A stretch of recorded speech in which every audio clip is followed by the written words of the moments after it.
Assalamualaikum warahmatullahi wabarakatuh. Waalaikumsalam warahmatullahi wabarakatuh. Ya Rabbi bil Mustafa balligh maqasidana waghfir lana ma madha ya wasi'al karami. Ya Rabbi bil Mustafa balligh maqasidana waghfir lana ma madha ya wasi'al karami. Muhammadun sayyidul kaunaini wa thaqalaini wal fariqaini min urbin wa min ajami. Ya Rabbi bil Mustafa balligh maqasidana waghfir lana ma madha ya wasi'al karami.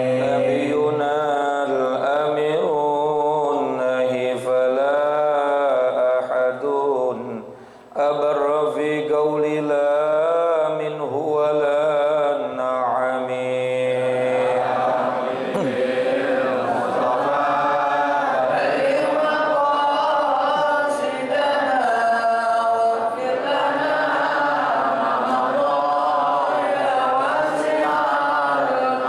والحبيب الذي ترجى شفاعته لكل هول من الأهوال مقتحم. يا ربي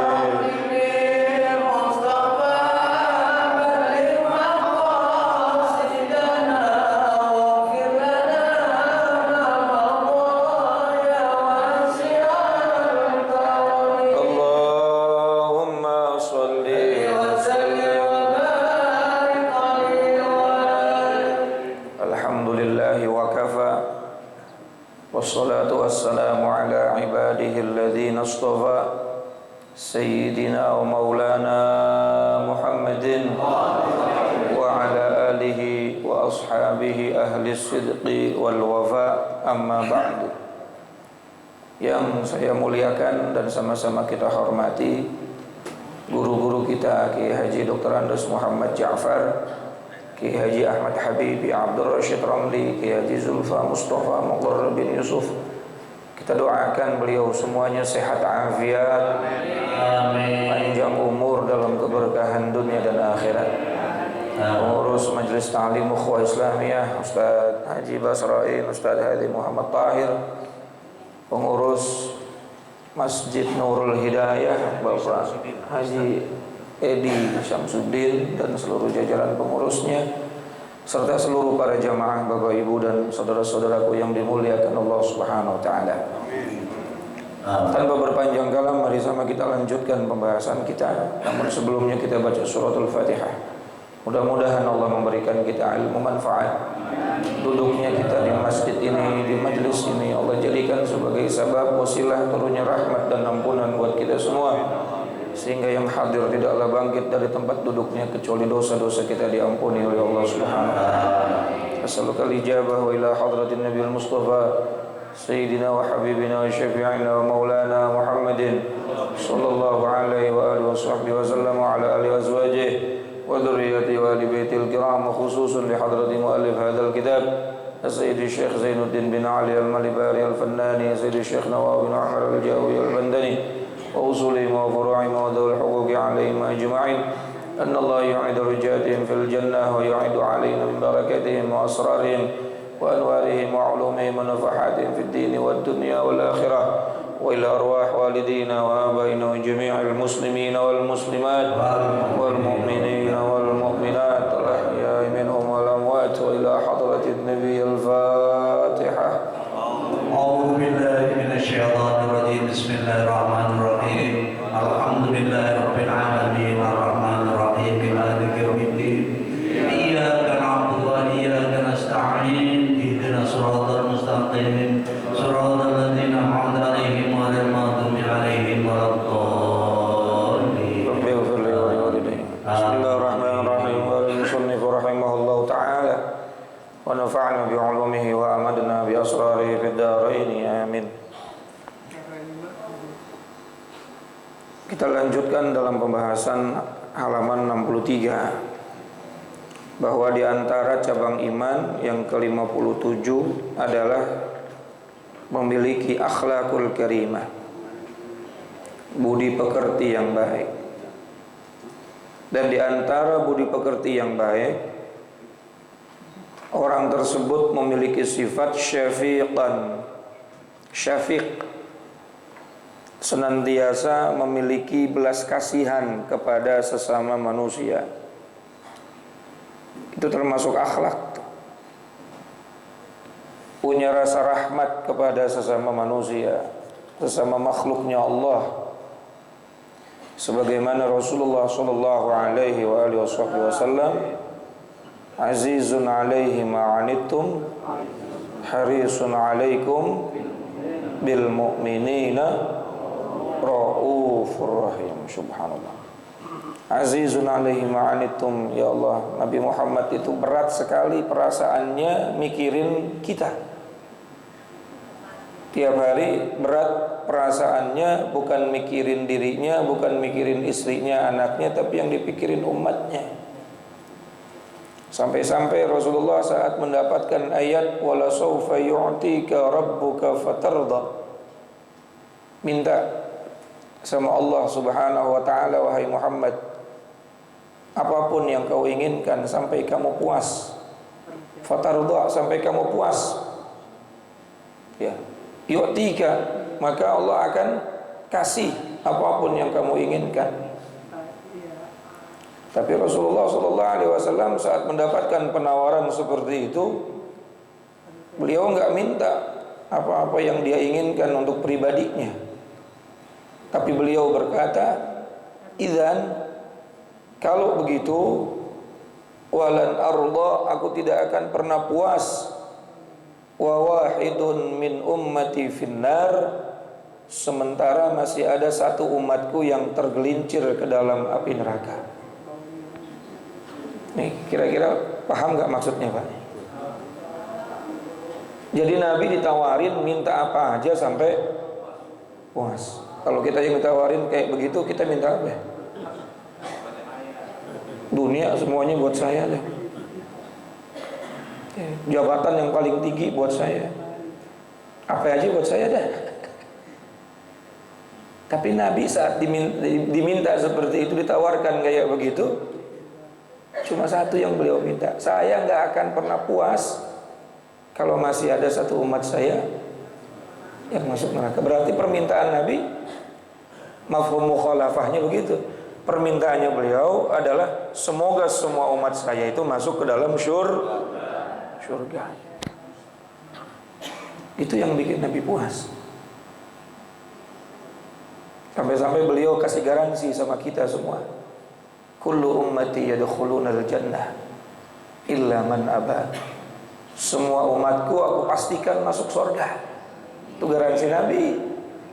Yang kasih garansi Nabi itu illa man aba, kecuali yang kagak mau. Nah, Nabi udah kasih garansi semuanya masuk kecuali yang enggak mau. Kok bisa Nabi bisa kasih garansi, ngasih kepastian buat kita pasti masuk surga? Lah tadi Nabi disuruh minta apa aja nggak mau, kecuali dia cuma minta satu, supaya kita masuk surga. Semua doanya para nabi yang mustajab sudah diucapkan di dunia. Nabi Nuh udah, Nabi Musa sudah. Semua doa-doanya yang mustajab sudah diucapkan di dunia. Semua nabi punya doa pamungkas. Tapi Nabi kita Muhammad SAW menahan doa itu untuk diucapkannya di akhirat. Agar apa? Semua umatnya bisa diselamatkan. Semua umatnya bisa masuk ke dalam surga. Tapi Nabi bilang illa man aba, kecuali yang kagak mau. Saya sudah usahakan, saya sudah pastikan, tapi kalau masih kagak mau, bagaimana lagi? Orang kagak mau.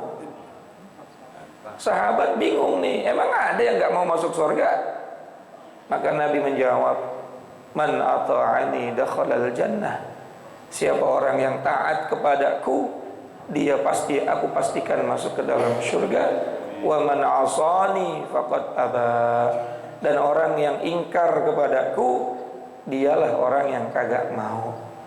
Jadi yang kagak mau itu orang-orang yang apa? Ingkar.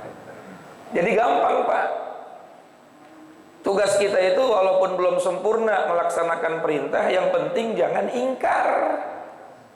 Paham nggak kira-kira? Sami'na wa ata'na aja udah. Saya taat, saya dengar, saya patuh. Jangan kebanyakan protes. Nah ini kan kebanyakan ngerjain udah kagak, protes terus. Sunnah Nabi diotak-atik mulu. Ajaran Nabi dibilang kagak ada. Nah ini yang bahaya. Udah terima aja dulu tuh yang namanya hukum syariat. Taat aja dulu sama Nabi. Urusan sempurna atau tidaknya, itu kan hidayah dan taufik dari Allah. Betul? Paham gak kira-kira? Nah yang bahaya itu yang ingkar, asani, yang ingkar kepada aku. Makanya sami'na wa ata'na sama urusan agama tuh udah taat patuh saja, nggak usah kebanyakan protes. Oh tapi saya masih ngerjain maksiat, istighfar, selesai. Taubat, insya Allah diampuni. Yang penting jangan ingkar. Paham kira-kira? Ini banyak orang zaman sekarang cuma nyari pembelaan buat dirinya supaya bahwa dirinya tidak melakukan hal yang baik, lalu dia mencari-cari hal yang mengingkari kebaikan itu. Nah ini namanya murtad. Ya, bukan lagi dia hidup di atas agama. Nah, yang bahaya itu orang yang ingkar. Nah, kita ini nggak bisa sempurna dalam melaksanakan ibadah, maka jangan sampai ingkar. Makanya dosa orang ninggalin sholat itu ada dua. Ada cuma sekedar dosa besar ninggalin sholat. Ada yang sampai kufur, murtad. Dosa ninggalin puasa juga ada dua. Ada yang cuma sekedar dosa ninggalin puasa. Ada yang dia ninggalin puasanya hukumnya murtad. Bagaimana tuh? Yang cuma sekedar dosa, yaitu yang meninggalkan karena malas, yang tidak mengerjakan sholat karena malas. Ya dosa besar saja, dosa ninggalin sholat. Yang nggak puasa karena malas, gitu ya, dosa besar saja. Tapi kalau sudah mengatakan nggak wajib bagi saya sholatnya, berarti kan ingkar. Bukan cuma dosa besar, tapi murtad, muta'ammidan. Ya, man tarakas salata muta'ammidan faqad kafara jiharan. Siapa orang yang ninggalin sholat sengaja-ngaja di sini, hatinya betul-betul mengatakan ini sholat bukan lagi sebuah kewajiban, maka sudah jelas kemurtadannya. Begitu pula saya nggak puasa, dia nganggap puasa ini nggak wajib. Nah bahaya. Nggak puasa dosa. Andai kata kita nggak puasa nih karena malas, karena apalah nggak yang nggak sesuai dengan syariat fikih. Yang boleh nggak puasa kan minimal 5 ya, betul nggak? Yang belum balik, terus yang sedang haid atau nifas, terus yang sedang sakit, terus yang sedang musafir, terus yang dalam bekerja keras sehingga pekerjaannya itu menyebabkan haus dan lapar yang sangat dahsyat. Boleh tuh 5 orang itu kagak puasa. Kalau salah satunya kita terjadi dalam 5 hal tadi, boleh kita nggak puasa. Ganti puasa di hari yang lain. Misalnya bulan balik. Ya kalau ada orang lagi nggak puasa, kita husnuzon aja, baik sangka. Bisa jadi dia belum balik. Udah tua kan? Oh mungkin yang kedua dia lagi haid atau nifas, orang laki-laki. Oh mungkin yang ketiga dia sedang makannya 3 piring habis. Oh mungkin yang keempat nih dia musafir, orang gak kemana-mana, rumahnya di samping rumah saya. Oh mungkin yang kelima dia sedang bekerja, kerjaannya sangat berat sehingga gak bisa nahan lapar, nahan haus. Kalau terus lapar haus dia terus kerja mati. Enggak, orang dia nggak kerja apa-apa. Oh mungkin dia bukan manusia. Jadi gila. Ya gila. Masyaallah jamaah yang dirahmati Allah. Jadi yuridullahu bikumul yusra wa la yuridu bikumul usra. Allah itu menginginkan kita mudah, tapi jangan digampang-gampangin agama. Ada syaratnya orang boleh nggak puasa yang tadi itu. Nah kalau misalnya kita dalam keadaan balik, sudah akil balik, kemudian kita sehat, kemudian kita tidak musafir, kemudian kita juga nggak haid dan nifas, lalu kita bukan orang yang bekerja keras sampai akhirnya kalau ditahan lapar dan haus bisa menyebabkan kematian, maka puasa hukumnya menjadi wajib. Ditinggalkan sengaja-ngaja lalu menganggap ini hal yang enteng, itu bukan lagi cuma sekedar dosa, bisa murtad. Ini yang khawatir masuk dalam kategori orang yang disuruh masuk surga tapi kagak mah. Paham gak kira-kira? Kan tadi Nabi ngomong gitu ya, semua umatku aku pastikan masuk kecuali yang kagak mau datang waktu sholat. Bisa sholat tapi ngentengin sholat. Ini khawatir dia masuk tuh dalam kategori orang yang kagak mau masuk surga. Apalagi di puasa, Pak, ya Allah. Ada hadisnya sahih dalam Sahih Bukhari. Nabi mau naik ke atas mimbar, didatengin malaikat Jibril. Jibril berdoa, bu'dan liman adraka Ramadan falam yughfar lahu. Celaka bagi umat Nabi Muhammad yang ketemu lagi bulan suci Ramadan, tetapi Ramadan dilalui begitu saja sampai hampir habis Ramadan, bahkan Ramadan habis masuk bulan Syawal, lam yughfar lahu. Itu orang kagak dapat ampunan Allah. Itu orang paling celaka tuh. Berarti sehari-harinya ngapain? Padahal cicing wae, diem aja di bulan Ramadan asal gak maksiat bisa bikin diampunin dosa. Man shama Ramadan imanan wahtisaban ghufira lahu ma taqaddama. Siapa orang yang berpuasa di bulan suci Ramadan dengan iman, semata-mata karena Allah, semata-mata karena ingin mengharap ridha Allah, bukan karena gak enak sama manusia, maka diemnya saja tuh selama puasa, dia gak maksiat, itu diampunin dosanya oleh Allah. Ini ada orang sampai Ramadan berlalu gak dapat ampunan Allah. Kata malaikat Jibril, tuh umat yang kayak gitu celaka. Yang bahayanya lagi, Nabi Muhammad itu nggak pernah berdoa buruk, ya, nggak pernah berdoa buruk. Waktu perang Uhud kalah, para sahabat bilang kamu punya doa yang mustajab ya Rasulullah. Sekali doa selesai itu orang Quraisy. Saya nggak diutus buat melaknat. Nabi nggak mau doain. Waktu ke Taif dilemparin batu, diludahin.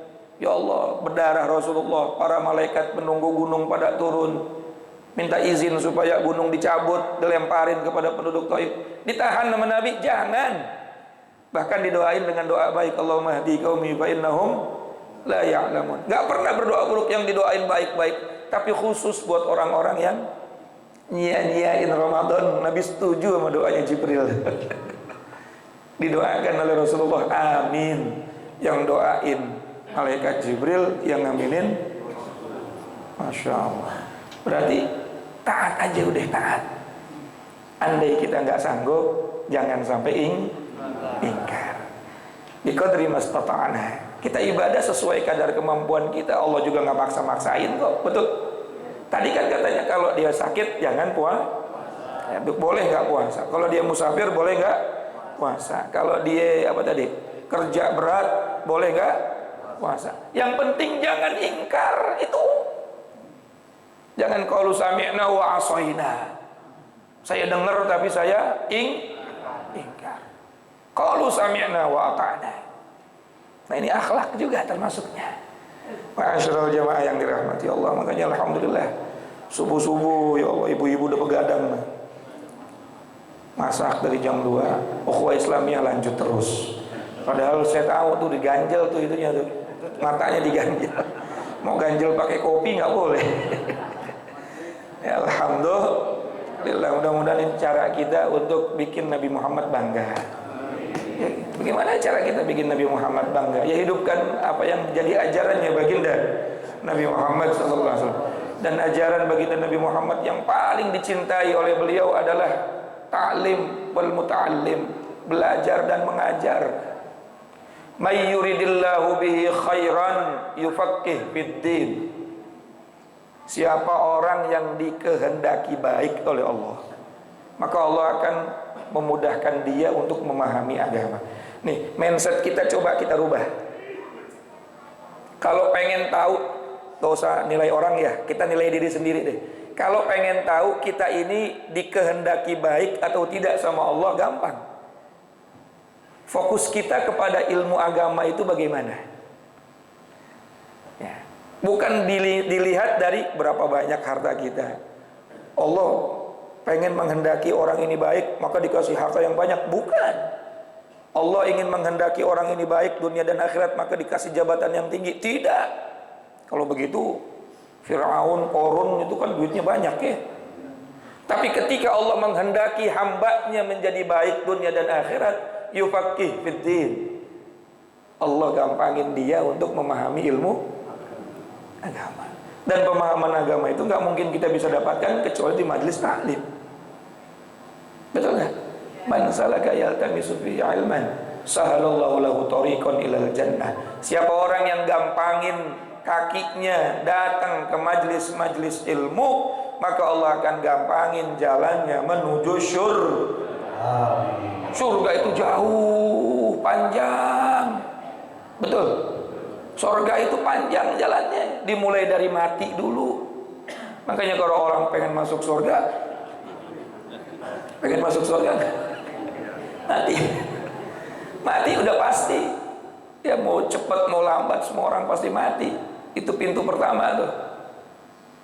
Apalagi zaman sekarang banyak orang mati mendadak. Siang masih ngopi, malam udah mati. Udah biasa itu. Dan saya nggak kaget karena yang namanya ajal nggak peduli sakit, nggak peduli sehat, kalau udah waktunya mati. Yang saya kaget itu siangnya mati, malamnya ngopi. Siapa itu? Bebegik. Mati. Cuma masalahnya matinya husnul khotimah atau su'ul khotimah, kan gitu. Enak apa sakit tuh dicabut nyawanya. Maka kalau pengen gampang, ya hadis ini nih pakai, pegang nih. Kalau pengen mudah, kalau pengen gampang, kalau pengen husnul khotimah, jangan pernah tinggalin ngaji. Ini kan syaratnya dari Nabi kan gitu. Siapa orang yang ngegampangin langkah kakinya duduk di majelis taklim, dimudahkan jalannya menuju. Berarti jalan pertama kalau pengen husnul khotimah kudu apa? Kudu ngaji. Karena sholat gak bakalan sah kalau gak ngaji. Puasa yang kita kerjain sekarang juga gak bakalan sah kalau gak ngaji. Banyak gak orang niat puasa habis subuh? Banyak. Sementara wajibnya niat puasa kapan? Malam. Azan subuh udah kagak ada waktu niat tuh. Dia bangun udah azan subuh. Alhamdulillah belum siang. Nah wah itu udah dia. Bahkan kadang-kadang kagak niat sama sekali. Dan yang wajibnya itu niat di dalam hati, bukan diucapkan. Kadang-kadang cuma ikut-ikutan doang. Nah, wah itu gonjingan ada. Tapi hatinya gak ikut niat. Mau niat sholat, wudhu, zakat, fitrah. Zakat fitrah juga sama tuh. Kadang-kadang cuma ikut salaman bertahun-tahun jadi orang Islam gak hafal-hafal zakat fitrah niatnya. Nawa itu an ukhrija zakat al-fitri an nafsi. Tapi hatinya gak ikut niat. Definisi niat kan an-niyatu makrunatan bi fi'lihi wa mahalluha fil qalbi wa talaffudhu biha sunnatun. Niat itu adalah dikerjakan bareng dengan pekerjaan, tempatnya di hati. Kalau kagak ngaji berantakan ibadah kita. Dusta orang pengen ngomong selamat, ngomong surga, tapi nggak pernah ngaji karena ibadahnya nggak bakalan sah tanpa ilmu. Betul. Itu yang pertama. Mati. Husnul khotimah atau tidaknya tergantung ibadah. Ibadahnya sah atau tidaknya tergantung ngajinya. Masya Allah. Makanya saya pernah dengar cerita nih, yang ceritain guru saya juga. Syekh Khalil Bangkalan tuh punya muridnya sampai tua nggak bisa ngaji. Meninggal dunia nih muridnya Syekh Khalil. Meninggal dunia dimakamin, dikuburin. Pada saat dikubur ditalkinin. Talkin kan biasanya kan ngomongnya begini, idza ja'akal malakani. Kalau datang nanti dua malaikat, munkar, nakir. Dia akan bertanya man rabbuka wa man nabiyuka dan seterusnya. Bukan gitu talkin mayit ya. Ya terusin Pak, jangan ditinggalin. Bilangnya biarin orang bilang bid'ah bodo amat. Ya, orang ngobrol rokok samping kuburan boleh, ini talkin nggak boleh. Betul. Ini Syekh Khalil ngomongnya talkinnya nggak kayak gitu. Talkin mayitnya bagaimana? Cong. Bentar lagi malaikat datang. Nanti kalau dia nanya man rabbuka, ngomong saya muridnya Syekh Khalil. Begitu. Saya belum selesai ngaji udah mati. Nanti kalau saya mau jawab tunggu guru saya deh. Sampai saking tanggung jawabnya seorang guru kepada murid, dia akan tanggung jawab di hadapan Allah. Yang namanya kewajiban ngaji, Pak, paham tidak paham itu urusan Allah. Kalau wajib paham, ini sebelum bubar nih saya tes satu-satu dulu kan. Karena wajib paham kan? Karena yang diwajibkan kan tolabul fari, bukan fahmul ilmi kan, bukan paham ilmu yang wajib. Kalau paham ilmu mah itu hadiah dari Allah. Yang kasih Allah, bukan saya yang kasih. Makanya Mbah Maimun ngomong, kalau udah ngajar jangan terlalu fokus murid kamu pinter, nanti kamu kecewa. Karena otak manusia punya Allah, yang kasih pemahaman Allah. Sama kayak ibu-ibu, bapak-bapak pesantrenin anak, sekolahin anak. Tujuannya udah ibadah aja, kewajiban saya sebagai orang. Jangan pengen anak saya pesantren biar jadi UJ, Ustadz Junet nih. Biar jadi kiai, biar nanti kecewa kalau dia nggak bisa apa-apa. Masukin ke kedokteran nanti nggak bisa apa-apa, kecewa. Udah niatin aja, saya orang tua punya kewajiban mendidik. Saya nggak bisa mendidik di rumah, maka saya titipkan di pesantren. Yang penting dia tahu agama, dia bisa sholat, dia tahu hukum halal haram dan lain sebagainya. Ya, ekspektasinya jangan terlalu tinggi dulu. Yang penting kita melaksanakan kewajiban, hadiah dari Allah. Kalau memang niatnya ikhlas, betul-betul karena Allah, nanti Allah kasih hadiah manfaat luar biasa. Itu wallahu a'lam. Yang penting kan anak kita saleh. Betul nggak kira-kira? Jadi yang wajib nuntut ilmunya, maka Allah akan mudahkan jalan menuju surga. Ditanya nanti di kuburan, man rabbuka wa man nabiyuka, gara-gara ngaji, alhamdulillah kita tahu Allah Tuhan kita. Wujud kita mbako mukhalafatul hawadis. Gara-gara ngaji kita tahu caranya salat. Gara-gara ngaji kita tahu caranya ibadah. Wa man nabiyuka, gara-gara ngaji kita tahu cara-caranya memenuhi haknya Rasulullah, sunnah-sunnah yang diajarkan oleh Rasulullah. Gara-gara ngaji ditanya, wa ma imamuka, apa imam kamu? Al-Quran bisa kita baca, tajwidnya bisa kita terapkan. Itu semua kan gara-gara ngaji. Jadi syarat kalau pengen selamat ya ngaji. Dan ngaji itu nggak ada ujungnya, minal mahdi, dari mulai turun ayunan ibu sampai masuk liang, dari TPA sampai TPU. Selesainya ngaji itu kalau udah diumumin marbot masjid, inna lillahi wa, udah selesai itu ngaji dah udah. Tapi sebelum marbot ngasih pengumuman, berarti kita masih terus wajib. Masya Allah, malu kita sama guru kita, Bu. Guru kita, ya Allah, masih semangat ngajar tuh. Makanya tadi saya udah ngantuk banget, mau ngaji apa kagak nih. Laki Ja'far datang, kita kagak datang, malu banget ya. Yang muda kagak datang. Tapi bukan karena itu, tapi memang ini adalah modal kita buat selamat dunia dan apalagi ngajinya di bulan subhanallah. Udah luber-luber dah udah. Walaupun ibu ngantuk-ngantuk sambil nyelonjor sambil udah. Yang penting ngaji. Yang penting niatnya baik, pengen memahami agama untuk mendapatkan ridhonya Allah Subhanahu wa taala. Ini juga termasuk akhlakul karimah. Mudah-mudahan kita terus diberikan istiqomah ibadah oleh Allah. Dah, nggak usah banyak-banyak ya, nggak usah kebanyakan. Takutnya nanti puyeng juga nih. Nah, habis sahur belum tidur, nah ya. Ya udah sampai sini, insya Allah kita ketemu lagi minggu yang akan datang. Dalam keadaan sehat afiat, dalam keadaan diridhoi oleh Allah Subhanahu Wa Taala. Wallahul muwaffiq ila aqwamit thoriq. Wassalamualaikum warahmatullahi wabarakatuh.